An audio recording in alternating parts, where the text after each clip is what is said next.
घटना घटित होती तो मैं जिम्मेदार तो ऑलरेडी है हूँ, मेरे नाम पे एफआईआर हो जाएगा, मैं सस्पेंड हो जाऊंगा, तुम सस्पेंड हो जाओगे, तुम्हारे खिलाफ कार्रवाई होगी कोई? हमारे खिलाफ कार्रवाई हो जाएगी। हम तो साइन लोग कर देंगे, आप लिख के दे दो। अरे मैं कह रहा हूँ मैं सस्पेंड हो जाऊंगा, तुम जिम्मेदार हो जाओगे। यदि यहाँ कोई बात होती वहाँ पे जो फट जाएगा ना तो मैं सस्पेंड हो जाऊंगा। जियो टैप नहीं फटेगा भाई। अरे उसके जिम्मेदार हम होंगे ना। अच्छे तो जियो। जमीनी स्तर की खबरों के लिए आप बने रहिए हमारे यूपी ग्राम क्रांति न्यूज के साथ। मैं धर्मेंद्र पटेल कैमरामैन चमन मौर्य के साथ आज पहुंचा हुआ हूं रैनी समरदा धौरहरा तहसील के अंतर्गत। एक तटबंध का कार्य काफी समय से चल रहा है। यहाँ पर देखा जा रहा है कि नदी के बीचों बीच में कुछ कार्य किया जा रहा है। जैसे इस साइड में आप देखेंगे तो मशीनें मेड पंप लगी हुई है, और दूसरे साइड में देखा जाए तो एक नया तरीका जो पहली बार हमने देखा हुआ है, जो प्लेटें लगाई गई, किस कारणवश लगाई गई। हमारे साथ अधिकारीगण यहाँ पर मौजूद हैं, हम उन लोगों से भी बात करने का प्रयास करेंगे। और दूसरे साइड देख रहा हूँ कि एक नदी के अंदर एक नया नाला बनाया गया। क्या पीछे साइड में जो गांव है, इस गांव तटबंध का कार्य हुआ था, उस कार्य को बचाने के लिए किया गया? किस कारणवश एक नया रास्ता नदी के नई नदी बरस किया जा रहा है, और इस पर किस प्रकार से कार्य किया जाएगा, जिसके कारणवश इस यहाँ पर जो नदी बनाई जा रही है, जो नाला बनाया गया, क्या ये दो विभाजों में बटेगा या एक जगह में रहेगा? हमारे साथ जेई साहब यहाँ पर मौजूद है, और जेई साहब से हम बात करेंगे कि बीच में जो ये मेड पंप लगाया गया है, ये किस कारणवश लगाया गया, और साथ ही जो ये नाला बनाया गया हुआ है, इस नाले का उद्देश्य क्या है। जेई साहब ये बताइए हमें, जो ये मेड पंप लगाया गया, ये किन कारणवश यहाँ पर लगाया गया? क्योंकि अगर देखा जाए तटबंध तो पीछे है काफी दूर यहाँ से, और कार्य अभी के टाइम बीच में चल रहा है नदी के, इसका क्या उद्देश्य है? जी नमस्कार, मैं जूनियर इंजीनियर सुरेंद्र कुमार गुप्ता। यहाँ पे जो नदी में है, नदी का पानी जो आता है सीधे गांव की तरफ ठोकर लगाता है। पानी का प्रेशर बाढ़ के समय में इतना ज़्यादा रहता है कि पानी बंधे से लगभग में मतलब 8 मीटर गहरा पानी चलने लगता है, जिसकी वजह से काफ़ी ग्रामीण वासियों को और क्षेत्रवासियों को काफ़ी दिक्कत होती है। लोग लगातार गुहार लगाते हैं कि सर बचाया जाए। उसके लिए हम लोग लगातार प्रयास किए कि क्या नाम है, जो तटबंध पे काम हो रहा है उसके साथ साथ बीच में यदि नदी दोनों बैंकों के सेंटर से पानी बहने लगे तो अति उत्तम रहेगा। ये क्या संभव है? ऐसा हो सकता है? कभी किसी दूसरे साइड पर ऐसा किया गया है कभी? ये इसका एक नज़ीर के तौर पे उदाहरण रहा है कि पलिया में बहुत पहले काम कराया गया था पिछले साल, वो सफल रहा, बीच पानी से निकला। लेकिन यहाँ की स्थिति और पलिया की स्थिति दोनों की अलग अलग थी। अच्छा। लेकिन यहाँ पे जो हम काम करा रहे हैं, इस काम में क्या है कि पानी अपने पूरा लूप बनाते हुए एक पानी आती है, और यहाँ से 90 डिग्री का एंगल लगाते हुए और पानी एरा ब्रिज को निकलती है। तो उसके वजह से क्या होता है कि पानी जब घुमाव लेता है तो पूरी चीज़ को स्कोर करके, एरोजन करके बैंकों के लगे हुए मटेरियल को ध्वस्त करने का प्रयास करता है, जिसकी वजह से हमेशा खतरा बना रहता है।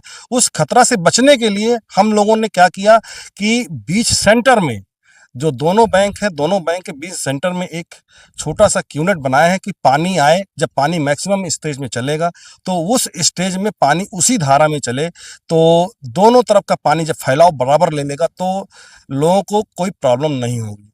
इसके साथ साथ ये जब यूनिट बनाया गया तो यूनिट में पानी को डाइवर्ट करने के लिए, भाई साहब हमारे मटपम्प के बारे में पूछ रहे थे, तो मटपम्प के साथ में जब पानी को डाइवर्ट करना है तो कहीं ना कहीं छोटा सा एक वाटर लेवल के स्तर पर एक ठोकर बनाया जाता है कि जिससे पानी इजीली नीचे का पानी, जो बेस का पानी है, बेड का पानी, वो आराम से डाइवर्ट हो जाए और लोगों को कहीं भी कोई इरोजन की स्थिति ना पैदा हो।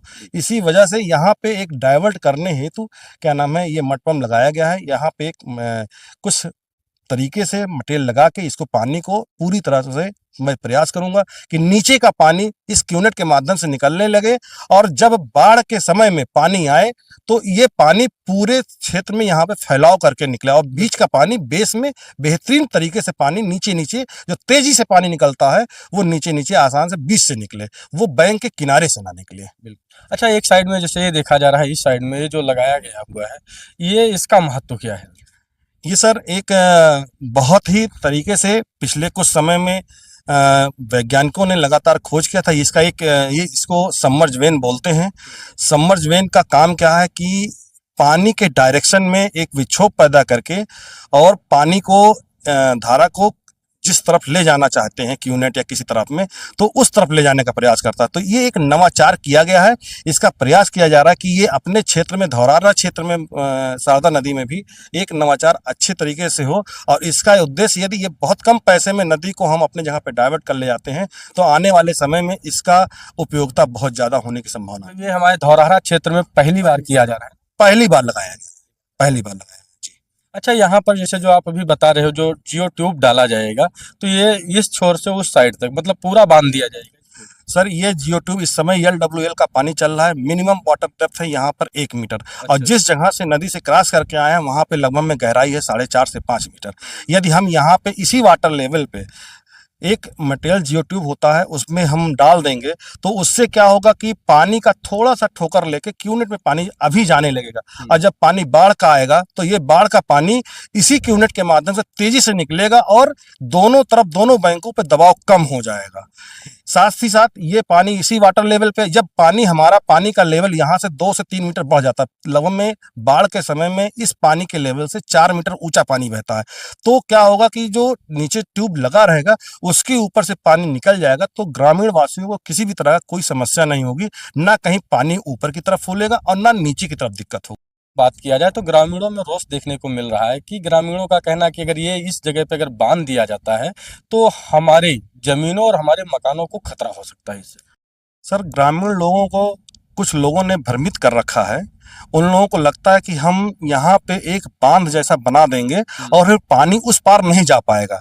जाहिर सी बात है, यदि हम इस पानी के लेवल को दिखाइए प्रेजेंट में, पानी का लेवल इस समय यहाँ पे इस लेवल से यदि हम कोई भी मटेरियल लगा के यहाँ से 3-4 मीटर ऊंचा मटेरियल हम लगा देते हैं तो एक बंधा बन जाएगा। तो जब बंधा बन जाएगा तो पानी उधर नहीं जाएगा, तो पानी जब फूलेगा तो खेतों में कटान करेगा।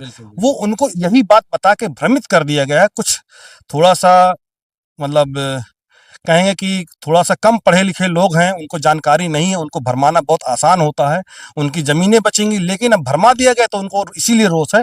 जब काम होके ये ख़त्म होगा और अगला बाढ़ बीतेगा तो हो सकता है कि इनको काफ़ी अच्छा मतलब सिल्टिंग मिले और लोगों को नई जमीनें मिल जाए उनसे, उससे शायद उनको फायदा भी हो सकता है। इसको हम सर इसलिए नहीं कह पा रहे हैं क्योंकि ये कोई हम लोग इंजीनियरिंग किए हैं, ड्राइंग बनाए हैं, कोई विधाता वाला काम नहीं कर रहे हैं। संभवतः वो हो जाएगा कि हाँ जमीन सिल्टिंग हो गए बराबर मिले, लेकिन नुकसान नहीं होगा इसकी गारंटी तो मैं अपनी तरफ से सोचता हूँ। मतलब नुकसान नहीं होगा इस कार्य को लेकर? फायदा हो पा रहा नहीं, लेकिन नुकसान नहीं होगा ये मैं सोच रहा हूँ।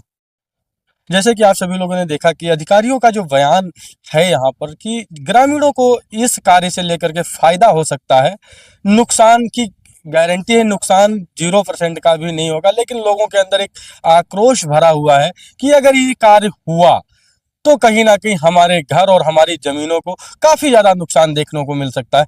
अभी हम बात करेंगे आगे चल करके ग्रामीणों से और कुछ लोग वहां पर जो उपस्थित हैं नदी के बाहर। अभी तो हम नदी के पास आए हुए थे, जो साइड चल रही है, साइड पर देखने के लिए कि कार्य किस प्रकार से किया जा रहा है। शायद अगर जो ये प्रोजेक्ट लॉन्च किया गया धौरहरा क्षेत्र के अंतर्गत, अगर ये प्रोजेक्ट इस जगह पर सही प्रकार से वर्कआउट कर जाता है तो कहीं ना कहीं ऐसा कार्य कई जगहों पर आपको देखने को मिल सकता है।